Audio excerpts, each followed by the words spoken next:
Lars, pleasure as always. Welcome to Spurs. Welcome to our training centre. Look forward to spending the next however many minutes we have on a tour around the training centre and catching up about all things Spurs. Oh, thanks very much, Dan. And how impressive is this? It's absolutely amazing. And driving up the drive, and I went past an old college where I did my sitting guilds, never realised how close we are to this. And then I come in here, I've been to West Ham, the Mighty Irons training ground, but I have to admit it, not a patch on this. This is incredible. How do you feel with this place? It's quite unique. I've got to be honest, it's been a lot of years in the planning and getting it to where it is and the continued development. But as you say, actually, talking as you just said there about going to college next door. I mean, back in the day when I was at Arsenal, long before I ever knew this training centre or the ground was here, because it was a sports ground many years ago, I actually went to the same college. So I trained there in '93, showing my age and my grey hairs. I have to say, I was in the 80s. Oh, Lars, you've done me. Oh, crap. Nah, that's great though, mate. But to be honest, the college is... and we still work closely with the college now. Do you? They're next door. So, and we do a lot on the horticultural side with them. And you'll see as we go around the training centre, it's not just football pitches. We have a lot of landscapes. We have a lot of horticulture here. And we have a really big horticultural team. So whilst it's about playing and development of footballers and also then coaching our first team and a training base for them, it's very much academy and schoolboys upwards. And also we have the women's team here now. Yeah, well, I've noticed all that, and I've noticed your little pine green on the front there. I've had a little look at it as well. They're not bad, you know. A little bit of power in there, but power, bit slow. I didn't power on it because you wouldn't let me, but it's running at about a 5. Is that good? Well, I'm not in the golf. Is that good? What? 5? I can't say, but I'm sure we'll have a look at it, shall we? Shall we have a look at it? Yeah, that'd be great. Have you got a par? Oh yeah, we'll get a par. We'll get some balls. We'll have a go. We'll have a little 9-hole challenge. Let's go. Right, let's do it. It's about having talented footballers that want to come and train here. Yeah. And I guess as a parent, you look at what's the quality that they can train in. Yeah. And I don't mean that with disrespect to any other club. Yeah. But if you're a parent and you come here and you have a tour here, and you look at the facilities, am I giving my son, or as what it will become in the future, daughter, the opportunity to make it to that next level? And to give them their best chance of succeeding. Yeah. And at that stage, you take out your loyalty of football teams and football clubs. Yeah. It's very much about the journey, the experience. Yeah. So whether you are a Harry Kane or whether you're a young lad coming through now, you're aspiring to be a Harry. Once you get the grassroots, in time, the rest will follow. Yeah, and I guess in many respects, we may well have done that without really realising it, in role reversal here, because it was about building a fantastic world-class facility to attract that level of talent. Yeah. And we are, as I say, we are competing with all those London clubs around us for the best talent. Yeah. And then when they come here, it's giving them the best possible facility to be able to perform at your best. Yeah, definitely. I agree. We'll have a drive around and you'll see what we've created from under 8s all the way through to the men's first team. Yeah. And as I said earlier, we look after the women's team here as well. Yeah. And the big plans to develop for those in years to come. Yeah. The women's game is going from strength to strength. Oh, I know, yeah. And we're really proud to be a member of the Women's Super League, but also the plans that we have. Yeah, well, without a doubt. No, it's fantastic. A beacon, really. Everyone should be aspiring to this, shouldn't they? There's a different guy than this morning. We wouldn't let us in. We wouldn't let us in for a West Ham shirt. Oh, there's our security. Fantastic.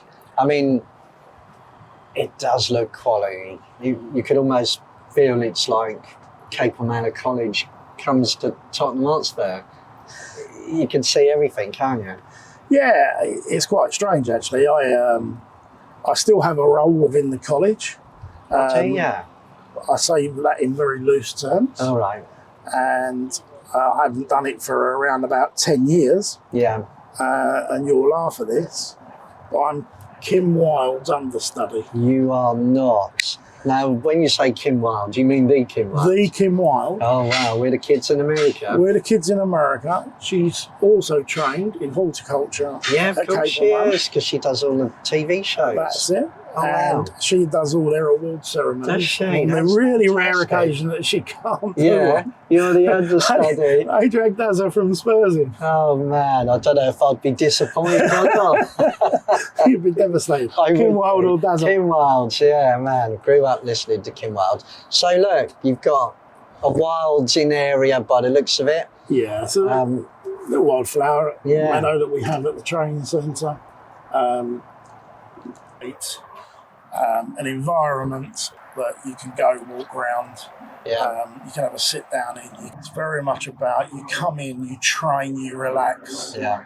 The days of coming in, training for 2 hours, going home. Yeah. Stereotypical footballer of say yesteryear. Yeah. Oh, you know, they only do an hour and a half training a day. Yeah. It's not. No. The guys are in before 9 o'clock. They have compulsory breakfast, then they'll have treatments, rehabs, pre-activation, team meetings, training, afternoon activities, afternoon relaxation. Yeah. And they're here for a full day. Yeah. The day where people say footballers an hour and a half. That's their career, that's their job. But this is brilliant with all this. But I've not seen it at the few grounds that I've been to, training grounds. So I like it that you're leading with the ideas. And then I look across there and I've got your, hey, I'd like to say rye, grass pitches and all the rest. Yeah. And you've got the wilding all at the same time. Where are you going to get that? And it's a really good thing. And it's one of those as well where today as well you'll see things at different stages. Yeah. We do all the renovations in-house. Yeah, this is impressive. This is Academy pitch 10, so this is our under 10s, 11s that are on this pitch where we stand at the moment. And, you know, it's the last one we renovate, so that's really had its third cut. Got a little bit of disease on the edge. Yeah. It's lacking in a bit of phosphorus, so there's a feed going out on that tomorrow, which will pick that up. But on the whole, as we go around, you'll see the pitches at different stages. The biggest thing for me in greenkeeping and football, now I've been to a few turf business things and I've got to meet a few grounds. I've been lucky enough to meet you before, Dougie at West Ham and a few others. And for me, where I've been a fine fescue man on the golf course, but not all fescue golf courses, I've had to learn going into other golf courses, rise and managing power and things like that. So for me, it's a different art now. And I was thinking, as I was driving up here, going past Capel Manor, when I did my horticulture, I was at Hainault Rec for 2 years as a groundsman. And I'd be marking out the football pitches with the old dry lime in the middle of winter, all going in your face and all the rest of it. And it was all like that. And then I'm remembering all that, and I come up here and I see all this, and it's another world. You brought football to it's a new era now. Do you remember when you used to watch the old games, muddy pitches, sands? Now, I went to look at a pitch the other day near where I live, and 20 years of sand dressing. The goal mouth's about 4 foot high now, because that's how it was. And then you come here and the training pitches are better than teams' football pitches. You brought it, it's another level now, isn't it? Pressure, expectations. It is, and it's the standards have been driven. I mean, you look at my career and 33 years in the industry, but 27 years ago, I moved into a new training ground at Chigwell, at Spurs Lodge, and there was myself. Yeah. There was a Massey Ferguson tractor. Yeah. And there was a set of 3 hydraulic gang mowers. Oh, fantastic. And in that short period, and 27 years isn't long. But it goes quick. But it's gone very, very quick. And where the industry's gone, and there's some key components to that. Yeah. Lights, hybrid pitches, the coro, what we do in football. Also the professionalism and the level and the investment. And I guess TV and what TV's done. I think when you say TV and you look at the Sky, what they've done and the Premiership and everything, you look at the pictures, now I know from other grounds as well, you kind of get assessed on your pitch. That pitch has to be everything for the game day. So I look at it and go, you've got grow lights, you've got under soil heating, you've got the right, you've got hybrids. So you've got everything going for you. But that pressure to make that pitch amazing on TV, which it does. When you watch them, the pitches are and you're right, and I think that's the pressures have changed for groundsmen over the years. And to bring it to where we are now, absolutely, there's no excuse for it not to be right. There's always the anomaly of a disease that we've never seen before and stuff like that. And grey leaf mould, some of the guys had last year. About that, and it's like, where's this come from? This is new. Yeah. And even at this training centre, we found snakes here last year. Did you really? And they're grass snakes. Yeah. They look like adders. They're 5 foot long. They do, because they're aggressive. But they were 2017, first identified in the UK. Well, 7 years ago. Yeah. And we've got new grass snakes. So going back to football, that development and those pressures and what machinery and equipment we have, you've got all the tools, but you've got to deliver. And the pressure to deliver, week in, week out. Yeah, it's the same with everything. You've got to, on the day, it's got to look perfect. And why shouldn't you have the best of all the tools to make it look right? And that's why I've liked just seeing what we've seen so far. And when I compare to some golf courses, some courses are leading the line, others I still see they're stuck in the 80s and the 90s. So when you get someone like yourself moving this forwards, other clubs maybe going down the same roads, it's what the industry needs, isn't it, to come and work at a place like this rather than how it was. How rewarding is that now? I totally agree, and I think rewarding it is, but it's forward thinking. Yeah. Lars, whether it's us in football, whether it's golf, it's how can I make a difference? Yeah. And every day and every week you ask the question, have we given it everything this week? Have we got the best out of what we could do? Yeah. Have I put my everything in? Yeah. And what I mean by that is, and whether it's in any walk of life, I did a talk for the under 17s, under 19s last week. Yeah. And in that, it's a bit of a life skills, but it's ask the question, did I do all that I can do? My team, have I, each day when you go home, did I put it into that or did I turn left? Yeah. Am I a leader, am I a follower? Yeah. Now, in a big team that I've got, you need both. Yeah, you do. You need people, you need a balance. Yeah. Can't all be the next Darren Baldwin or Nick Phillips or John Ledgeridge, Paul Burgess. Yeah. Some people sometimes you just need those characters that are happy to come in, want to do a good job. But even them is, when they look back at the end of the day, I'm proud of that. Yeah. That's what I ask of any of my team is, are you proud of the work that you've done today? And do you know what? And I get that, and that's the same when we're doing the greenkeeping. I want that course, it's not mine, this isn't yours, it's ours. And if they take pride, they want saying the pitch is great, it's not all your praise, and I know you don't go down that road. So when they praise, it's the whole team. So, and that's what you want. And when you get everyone buying into it, that it's theirs, they work harder, they work better, and they enjoy it more. But if it's all about you, you can see why you can get that. So the team culture, you can see it with everything. It's great, isn't it? And honestly, Lars, it's never a truer word spoken than the appreciation of the team.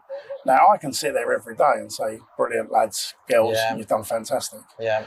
Well, I'll do a presentation for them, and sometimes it'll be a radio clip that I've recorded, or it'll be a TV one. I've got a TV clip that I put in a presentation to my staff at the end of the season.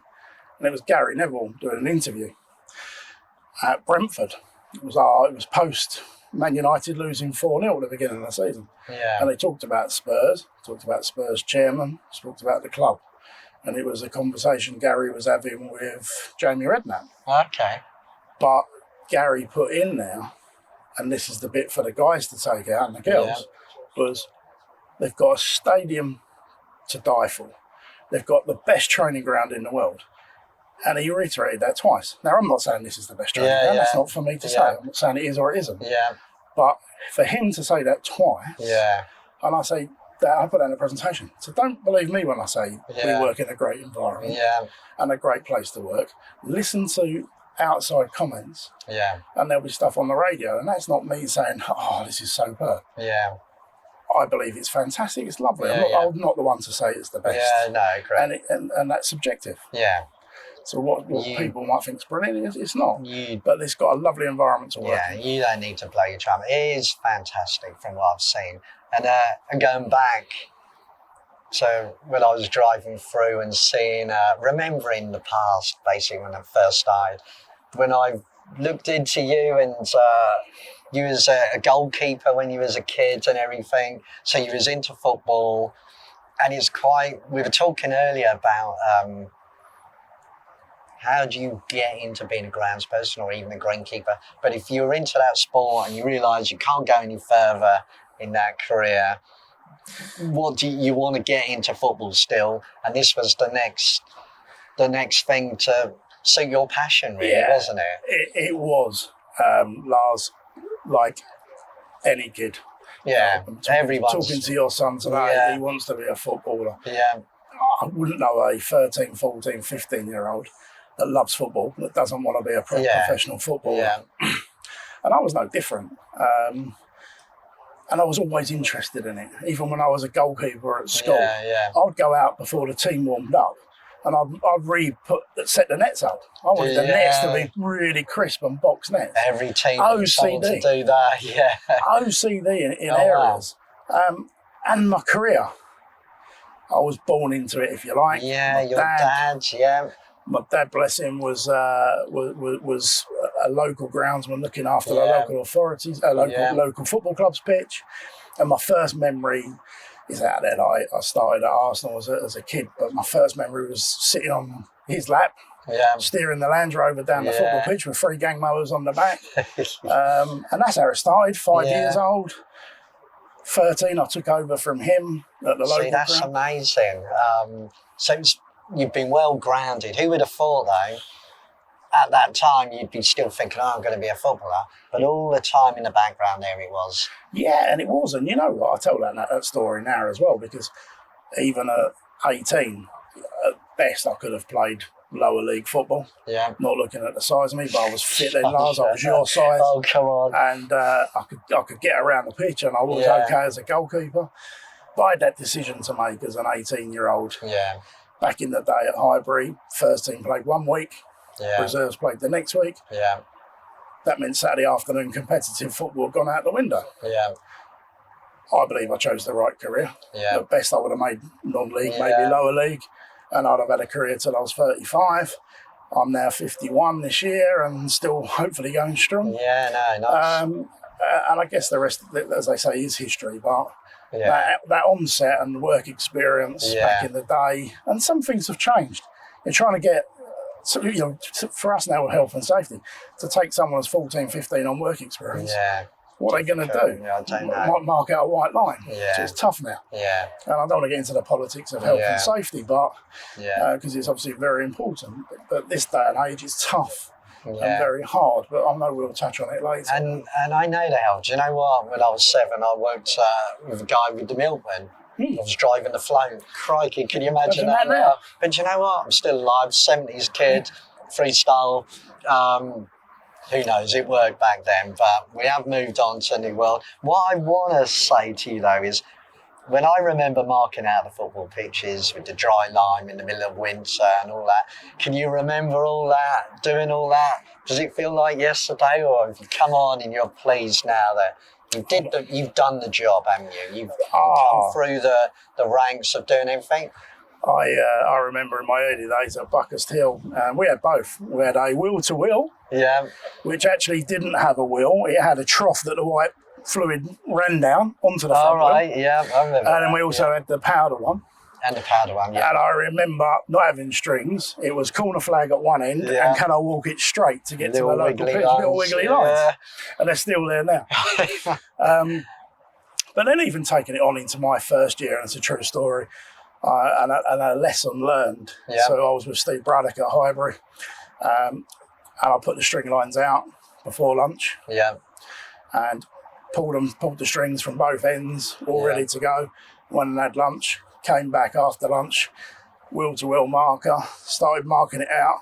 really faint ghost line underneath. Yeah. And I'm thinking, I'm about an inch out. And I looked up, and it was about an inch off the post. Yeah. Then I look up to the clock end exec boxes, 14 YTS players, all cracking themselves up laughing. They'd moved the strings, and I hadn't checked them. And that's a very true story. Oh, wow. And from that day, and I'm going back to, I would have been on work experience. Yeah. I'm going back to 1988. I've never forgotten. If you leave a line out, go and check it. Yeah. Always check. So check the checker. It's that thing. One thing that I did in greenkeeping is I did work up through the ranks. There ain't a job I ain't done, and my staff can do it because I've done it, and if I can do it, I expect them to be able to do it. So you have raised through the ranks and everything.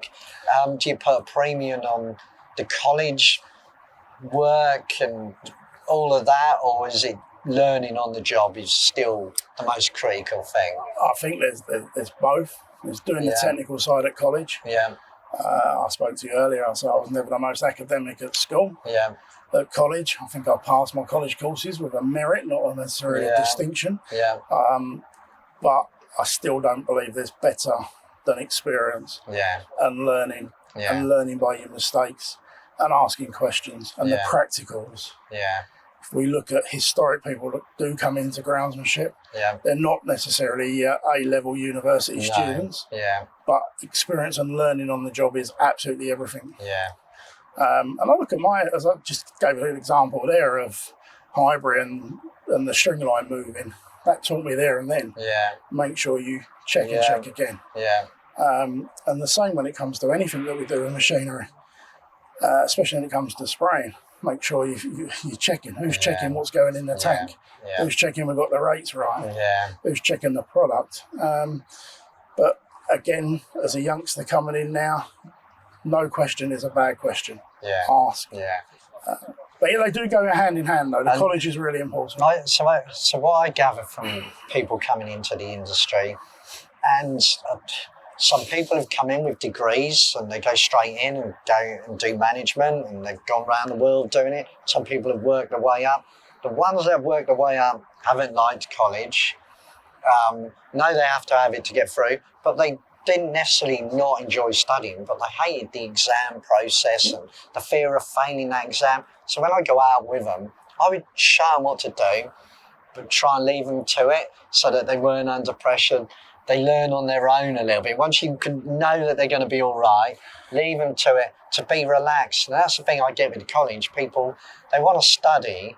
I've got this theory now that I want to send them to college. And as long as they're into learning and they want to learn, I'm not fussed about the actual exam, because that almost puts them off and makes them nervous. So when you said you got credit or you get a distinction, I'm not really fussed. When you go out and do that job, I'm going to watch you. If you're checking your line and doing all that, you're the guy I want to employ. And the reality is what we do is practicals. It's out there. It's producing playing surfaces. Yeah. Whether it's golf, whether it's football, whether it's cricket, whether it's bowls, tennis, it doesn't matter. You're producing a playing surface. Yeah. You can be the best in the book. You can be the most. You can know all your idents. Yeah. But ultimately, have you set the mower up right? Is it cutting crisp? And have you left a straight white line? Yeah. And even me, even in my own personal life, something new turns up. I don't even go to the instruction book. Yeah. I'm like, I can put it together. Yeah. Now, I put it together, I put it together wrong. Yeah. If you read the book first, you'll be all right. Yeah. But again, when it comes to learning, some people, if you show them how to do it, they'll get it. If you give them a book, they can't do it. And that's really weird you saying that, because when I learn by repetition, I like to do it loads, and then I find a way of getting it right. Now, my lad, give him Lego, he will follow that instruction, get it dead right, and can follow instructions. He's got a knack of doing it that way. So there's many different ways of doing it. We're old school, and your lad's the new breed. Well, maybe, we'll see. I like to think he's still learning from the old school. But what I was going to ask you, that's true, is the one thing we try and do in golf, or I did, and I know a lot of courses do actually, we're all into this sustainability and things like that. I was into the bare grasses and less fertiliser, less water, all that sort of thing. With football, is sustainability a big issue? Which is why I like this and what you're doing. So you are rye and water and heating, lights and all the rest of it. Does that detract or all of this other stuff and the nature and the hotel bugs you've got I've seen around the grounds and everything? You're offsetting, you could say. We're offsetting. There's sometimes we have to use chemical. We'd love to be chemical free. But you just can't now. But the level and where we're at is very difficult to do. Yeah. But on the flip side to that, our sustainability, we're a high player in that. Yeah. We take that really serious. Yeah. Yeah, this is an example, but we can all do this. Yeah, totally. And we're very conscious of what we use. Yeah. Organics. Yeah. Even to, there might be the occasion where the first cut or the second cut after fertilising, normally we would box everything. Yeah. The whole training centre, 18 pitches are all boxed. Yeah. Sometimes you might just leave one on. Yeah. Just to put a little bit back in. Trying to get a balance. Recycle. We strip it off every year anyway, so putting the odd one back in is not the end of the world.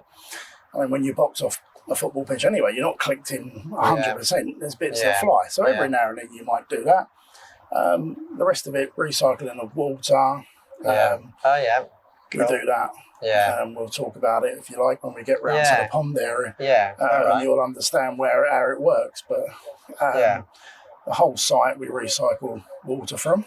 Yeah. Fantastic. Yeah. And sometimes you've got too much, so it goes back in. Yeah. But, not that often at the moment, but we haven't had the rains. But on the whole, we will recycle water. Yeah. As I say, we talked about the fertiliser.